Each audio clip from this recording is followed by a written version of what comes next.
parking lot at Hartwell Logistics sat half empty at 6:47 p.m. on a Tuesday in October. The security camera on the northwest corner of the building captured the scene in grainy monochrome. A woman in a navy blazer walking toward a silver Honda Accord, her keys already in her hand. The lot lights cast long shadows between the docked tractor trailers. You could see her check her phone once, pocket it, keep walking. Then a figure emerged from behind the third trailer. He was wearing a gray hoodie and work boots. The camera caught the moment, but not clearly enough. Not clearly enough to stop anything. Teresa Chen did not make it to the car. Teresa Chen was 44 years old. She was the director of human resources at Hartwell Logistics, a mid-sized freight and distribution company operating out of a single large facility on the industrial outskirts of Columbus, Ohio. She had held that title for 6 years and had worked in human resources for 14. In that time, she had built a reputation among the warehouse floor workers that was unusual for someone in her position. She was the HR director who would actually listen. She had started her career as a labor attorney at a small firm downtown, the kind of practice that handled employment disputes and workers' compensation claims. She had done well there. She was methodical. She understood the law, and she did not lose often. But after 6 years, she realized she hated going to court, not because of the pressure, because she kept seeing the same people come through the door: warehouse workers, delivery drivers, maintenance staff, people who had been hurt or wronged and could not afford the system that was supposed to protect them. She did not want to argue for them anymore. She wanted to build something that kept them from needing lawyers in the first place. She joined Hartwell in 2014 as an HR generalist. Within 3 years, she had redesigned the company's disciplinary process, instituted a formal, anonymous reporting system for workplace safety violations, and negotiated an expansion of paid sick leave that exceeded the state minimum by 6 days. She was not beloved by every employee. Some found her strict. She enforced the attendance policy without exceptions and had personally terminated 11 workers in the previous 2 years for documented policy violations. But even the workers she disciplined respected her because they knew the rules had not changed in the middle of the game. She was consistent. She was fair in the way that does not mean soft, but means you know where you stand. Teresa was born in New Bedford, Massachusetts, the daughter of Portuguese immigrants. Her parents had come to the United States in the late 1970s and settled in Fall River, where her father worked in textile manufacturing until the factory closed in 1997. He found work as a janitor at a hospital. Her mother cleaned hotel rooms for 18 years.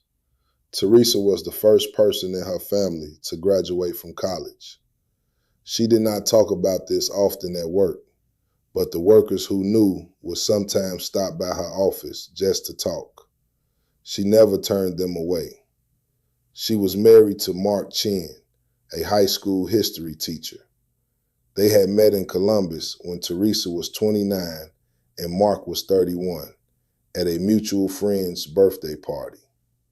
He was the kind of man who remembered every student's name and would get genuinely upset when the school board cut the budget for the debate team. They had one daughter, Amelia, who was 16 and wanted to be a veterinarian. Teresa coached her daughter's travel softball team on weekends. She kept a photo on her desk of Amelia at age 7, holding a golden retriever she had helped rescue from a shelter. She left the office at 6:15 p.m. on October 17th. She had a meeting scheduled for the following morning with the compensation team to review the annual salary bands. She had packed her laptop the night before, the way she always did, so she could work from home if the meeting ran late. She texted her husband at 6:22 p.m. to tell him she was leaving. She told him she loved him. She did not see the man standing between the trailers. Gerald Marsh was 43 years old. He had worked at Hartwell Logistics for 11 years. He had started on the warehouse floor at 22, the same year his son was born, and he had not stopped moving since. He was the kind of supervisor who knew his workers by their first names, who remembered their children's birthdays, who noticed when someone showed up to the floor limping and quietly adjusted their assignments without making a production of it. He had never been written up. He had never filed a grievance. In 11 years, Gerald Marsh had been the model of the kind of employee a company says it wants and then never quite knows what to do with. He had come to Hartwell through his uncle, who managed the night receiving crew, and told Gerald there was an opening if he could pass a drug test and lift 50 pounds repeatedly without complaint. Gerald could do both. He had played baseball at a community college before an elbow injury ended his pitching career before it ever really began.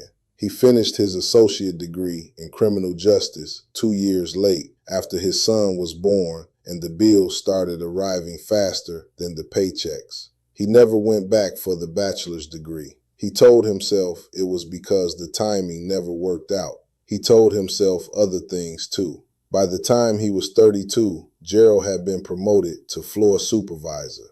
It was not a dramatic rise. It was incremental and steady, the kind of climb that looks slow from the outside, but feels like running from the inside. He learned the dock the way you learn a language, not from a manual, but from being in the room long enough that your body starts to understand what your mind has not caught up to yet. He could look at a receiving schedule and know within 15 minutes if a crew was going to fall behind. He could walk a floor and identify the worker who was about to make a mistake, not because he was careless, but because he was tired and had been tired for weeks and nobody had noticed.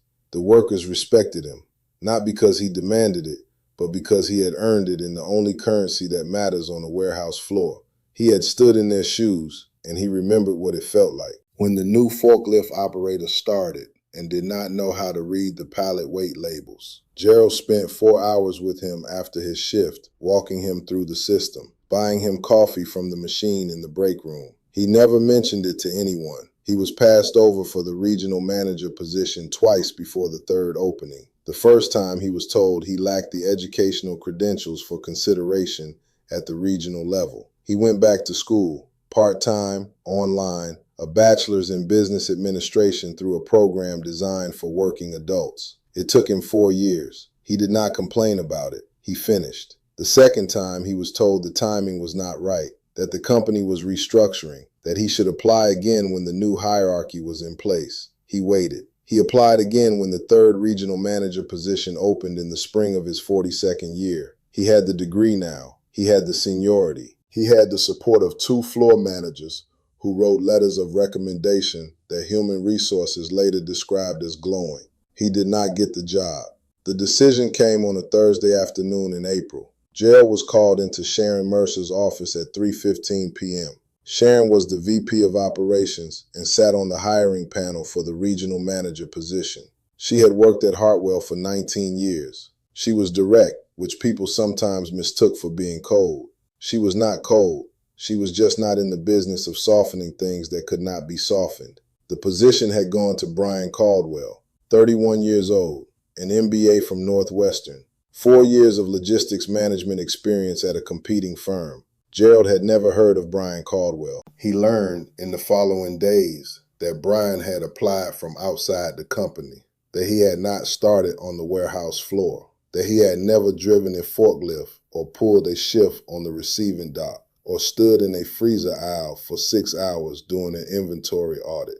Brian Caldwell had come from a world where logistics was a PowerPoint deck, not a floor you walked. Gerald sat in Sharon's office for a long moment after she told him. He did not cry. He did not raise his voice. He said thank you for his time and walked back to the dock. He finished his shift. He went home. The next morning, he requested a meeting with Teresa Chen. Teresa Chen was not the decision maker. She had not sat on the hiring panel. She had not scored the candidates or written the recommendation. What she had done was review the process after Gerald filed his formal grievance, which she was required to do by company policy. She had spent 2 weeks examining the interview scores, the panel notes, the reference checks. She had talked to Sharon. She had talked to the 2 external panelists who had participated in the final round of interviews. She had done her job correctly, which is to say, she had looked at the evidence and drawn a conclusion that was defensible. Brian Caldwell had scored highest. The panel had ranked him first among all candidates. His references were strong. His MBA was relevant to the role. The external panelists had no prior relationship with him. There was, in the record, no evidence of discrimination based on age, race, or education level. Gerald Marsh had a strong record. Brian Caldwell had a stronger application for this specific position. Teresa delivered this conclusion to Gerald in a meeting that lasted 45 minutes. She sat across from him in her office, which had a window that looked out onto the parking lot and a desk that was perpetually covered in files she was always in the process of organizing. She explained the findings. She acknowledged his frustration. She offered him the option to meet with an internal career counselor to discuss his development path for future opportunities. She told him his work was valued. She told him this was not the end of the process. Gerald listened. He did not interrupt. When she finished, he asked her one question. Did she think the process had been fair? Teresa considered the question carefully. She said she believed it had been. Gerald left. He did not file an appeal. For a while, it seemed like the wound had closed. Gerald went back to the floor. He supervised his shift. He did his job. But people who worked around him noticed things. He stopped talking the way he used to talk. He used to ask questions. How's your daughter doing? How did the apartment search go? Are you eating enough during inventory week? And now he just moved through the floor like a man with somewhere to be that was not here. He started holding his clipboard tighter. He started writing things down in a small notebook he carried in his back pocket, which he had never done before. One of the forklift operators told a coworker he thought Gerald was taking notes on him. The coworker told him he was being paranoid. They did not mention it to anyone. 6 weeks after the meeting with Teresa, Gerald requested a copy of the interview scoring matrix for the regional manager position. He was entitled to it under company policy. Teresa approved the request and had the documents compiled and delivered to him. He read every page. He did not respond. The following week, he requested a transfer to the second shift. His supervisor denied it, citing staffing needs on the day crew. Gerald did not ask why. He did not argue. He went back to his clipboard and his notebook and the long silences that had become his new way of being present. She left the building at 6:15 p.m. The parking lot was half empty. The sky was dark already, the kind of October darkness that comes faster than you expect. The fluorescent lights above the dock doors hummed. A security guard named Roy Patterson was at the main gate, finishing a crossword puzzle in the cab of his truck. He heard what he later described as a loud pop, then silence, then a woman screaming somewhere near the trailer row. He got out of his truck. He did not see anyone running. He called 911 at 6:18 p.m. When the police arrived, Teresa Chin was on the ground between her car and the third trailer bay. She had been shot once in the upper chest. She was still breathing. The paramedics got to her in 11 minutes. She was pronounced dead at 6:52 p.m. at the scene. The investigation moved quickly because the evidence was abundant.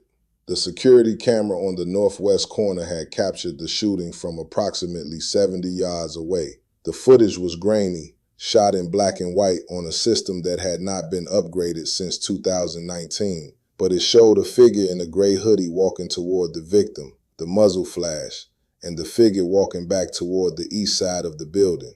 The timestamp was 6:17 p.m. Cell phone records placed Gerald Marsh's device in the parking lot at 5:41 p.m.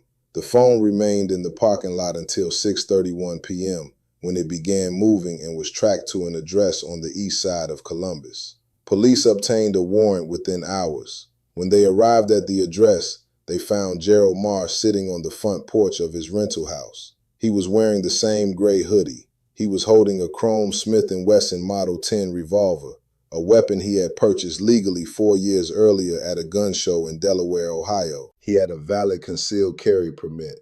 He surrendered without incident. The weapon was recovered and sent to the Ohio Bureau of Criminal Investigation for ballistics analysis. It matched. There was no ambiguity. Gerald did not contest the ownership of the firearm or his presence in the parking lot. What he contested was the intent. The trial opened in March of the following year in the Franklin County Courthouse. Gerald Marsh sat at the defense table in a gray suit that did not fit him well. He had lost weight since his arrest. He was 44 years old and he looked, according to one reporter who covered the case, like a man who had not slept in months. His defense attorney, a public defender named Angela Reese, pursued a strategy centered on workplace discrimination. The argument was not that Gerald had not shot Teresa Chen. It was that the company's decision to pass him over for the regional manager position, combined with what the defense characterized as a dismissive grievance process, had created a reasonable and foreseeable risk of psychological harm. Angela Reese argued that Hartwell Logistics had failed in its duty to identify and respond to a distressed employee, and that the company's actions, specifically the hiring decision, the denial of the internal grievance, and Teresa Chen's role in rubber stamping that denial, had contributed to the circumstances that led to the shooting. She introduced evidence of Gerald's 11-year employment record. She introduced his performance reviews, which were uniformly positive. She introduced the fact that he had completed his bachelor's degree while working full-time. She argued that the selection committee's preference for an external MBA candidate over an internal employee with proven operational expertise was not merely a bad business decision, but evidence of institutional bias against workers without advanced academic credentials. She presented statistics on the difficulty of career advancement for workers in blue-collar industries who attempted to transition into management. She wanted the jury to understand the context, not just a moment. The prosecution's case was more direct. They presented the security footage. They presented the cell phone records. They presented the ballistics report. They presented testimony from 3 warehouse workers who had seen Gerald in the parking lot on the afternoon of October 17th, standing near the 3rd trailer bay for an extended period, looking at his phone. One of them, a forklift operator named Derek Washington, testified that he had seen Gerald there as early as 5:15 p.m., nearly 2 hours before Teresa left the building. The implication was not subtle. Gerald had not stumbled into Teresa Chen in the parking lot. He had waited for her. The prosecution also introduced the notebook. Police had recovered it from Gerald's home during the search, along with the firearm. The notebook contained detailed notes on Teresa Chen's schedule, her arrival time, her typical departure time, her parking spot, her meeting calendar. There were entries going back 11 days. The last entry, written the morning of October 17th, read, "Today." The defense objected to the notebook's admission. The judge allowed it. Angela Reese argued in closing that the notebook was evidence of obsession, not premeditation, that Gerald had been monitoring Teresa Chen out of a twisted sense that she was the architect of his professional failure, and that this obsession, while tragic and criminal, was not the same as the cold, calculated killing the prosecution was describing. She asked the jury to consider the distinction between intent and mental state. She asked them to consider what it meant that a man had spent 11 years building a life inside a company that had repeatedly told him he was not good enough to lead. The jury deliberated for 2 days. Gerald Marsh was found guilty of first-degree murder. He was sentenced to life in prison without the possibility of parole. The case drew national attention for a reason that has become familiar. Workplace violence is not rare. The Bureau of Labor Statistics has reported that approximately 2 million American workers experience some form of workplace violence each year, ranging from verbal threats to physical assault.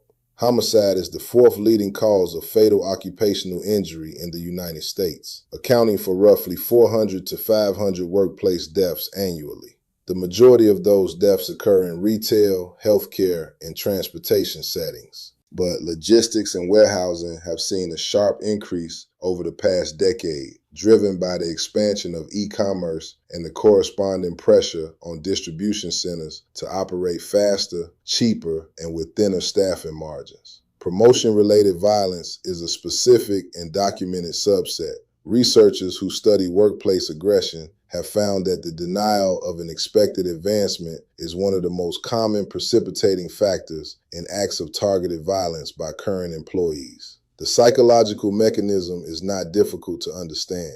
A worker who believes they have earned something and are denied it experiences a unique form of humiliation.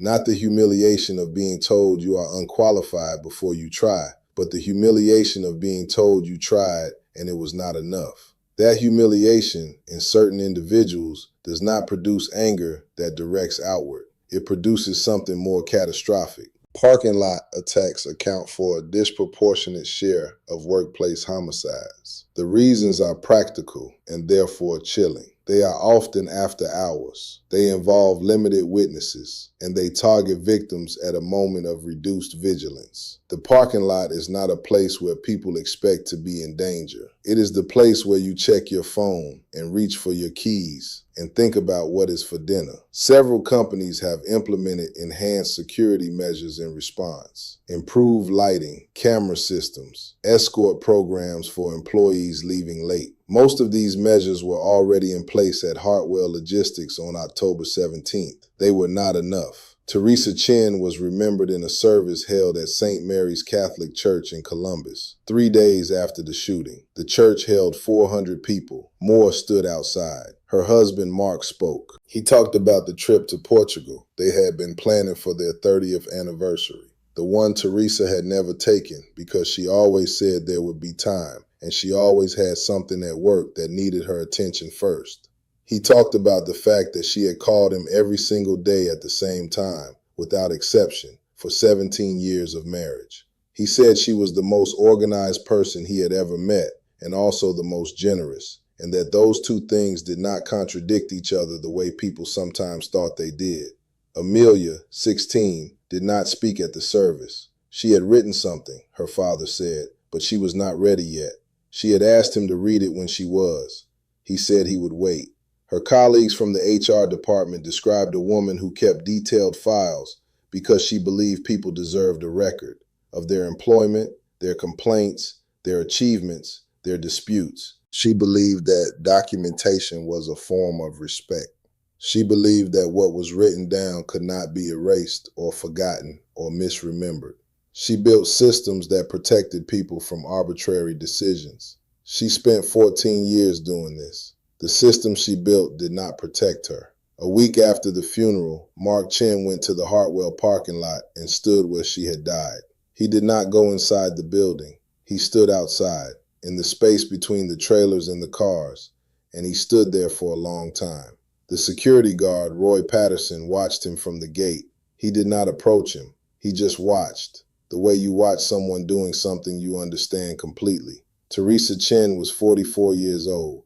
She was a daughter of immigrants. She was a wife and a mother and an HR director who believed that fairness was a practice and not a promise. She left behind a husband who was planning a trip to Portugal alone. She left behind a daughter who was going to be a veterinarian. She left behind a staff of human resources professionals who had worked with her for years and who still, months later, could not walk past her old office without slowing down. She was owed a thorough accounting of what happened. That is what she would have said. That is what she would have demanded. This is it.